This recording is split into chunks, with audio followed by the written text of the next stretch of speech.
আবারও চলে এলাম, যেমন বলেছিলাম যে আবার একটা নতুন ভিডিও পাবে, যেরকম দেখছো তোমরা। আমরা এটা আছি ব্যান্ডেল স্টেশনে, আমরা যাচ্ছি একটা নতুন জায়গায়, সেটা তোমরা আগে দেখতে পাবে, জানতে পারবে। আর ব্যান্ডেলেই দেখো এরকম একটা দোকান দেখেছিলাম কচুরিপানা দিয়ে এই জিনিসগুলো বানানো, জাস্ট ওয়াও, অসাধারণ ছিল।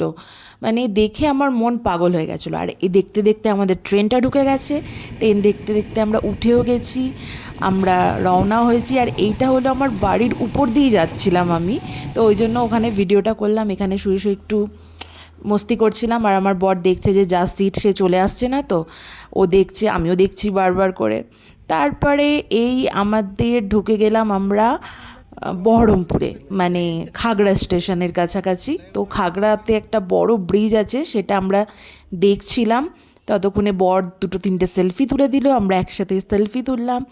এবার খুব বৃষ্টি পড়ছিল খাগড়া স্টেশনে, যেটা তুমি দেখতে পাবে, দেখতেই পাচ্ছ।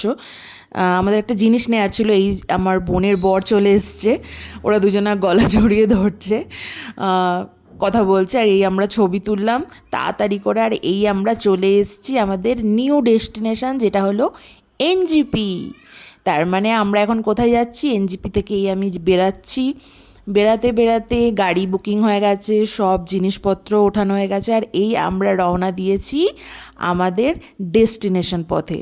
ডেস্টিনেশন পথটা কোথায় আস্তে আস্তে দেখতে পারবে, তার আগে তোমরা দেখো জায়গাটা এত সুন্দর। আর এইটা হলো কার্শিয়াং মার্কেট।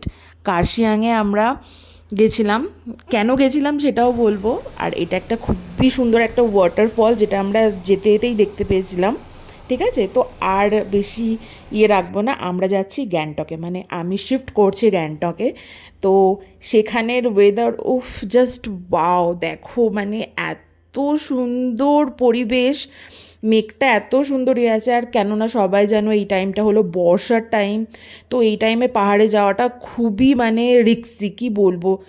যে জায়গায় এনজিপি থেকে গ্যাংটক যেতে জাস্ট 3 to 4 আওয়ার্স লাগে, সেখানে আমরা কভার করেছি 10 আওয়ার্স। মানে আমরা ঘুরে গেছি দার্জিলিং, কার্শিয়াং, সব কিছু হয়ে তারপরে আমরা গ্যাংটকে যেতে পেরেছি। এনজিপি থেকে আমাদের গ্যাংটক যেতে লেগেছে মোট 10 ঘন্টা। এখানে আমরা তারপরে একটু ব্রেকফাস্ট করে নিলাম, আমি একটু ছবি তুলে নিলাম। আর ব্রেকফাস্টটা দারুণ ছিল, মানে এত সুন্দর ছিল। কচুরি আর তরকারি, চাটা তো অসাধারণ ছিল, আমার বর তো 2বার খেয়েছে। ওদেরই ব্যালকনি ছিল, ওখানে আমি একটু ভিডিও শ্যুট করলাম। আর এই আমরা বাড়ি চলে এসে কিছু পাইনি, প্যাকিং করা হয়নি, তাই গ্লাসের মধ্যেই চা নিয়ে খাচ্ছিলাম। আর পরের ভিডিও আবার আসছে।